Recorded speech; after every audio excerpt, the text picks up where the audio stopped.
सत्यासाठी आमची धडपड। महाराष्ट्र नाद न्यूज मराठी।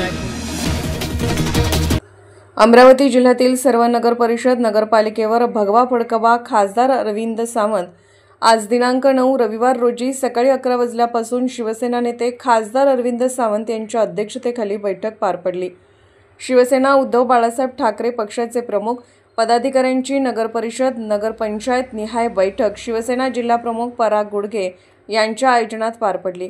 या बैठकीला खासदार अरविंद सावंत यांच्या समवेत शिवसेना उपनेते नितीन बापू देशमुख, आमदार गजानन लवटे, सुधीर सूर्यवंशी, माजी खासदार अनंतराव गुढे, अभिजित ढेपे, प्रदीप वाडकर सह संपर्क प्रमुख प्रतिभाताई भोपशेट्टी, जिल्हा प्रमुख ज्योतिताई अवघड, आसावरीताई देशमुख यांच्यासह उपजिल्हा प्रमुख, तालुका शहर प्रमुख, शिवसेना युवा सेना महिला आघाडीच्या पदाधिकाऱ्यांसह प्रचंड शिवसैनिकांनी हॉटेलमध्ये गर्दी केली होती।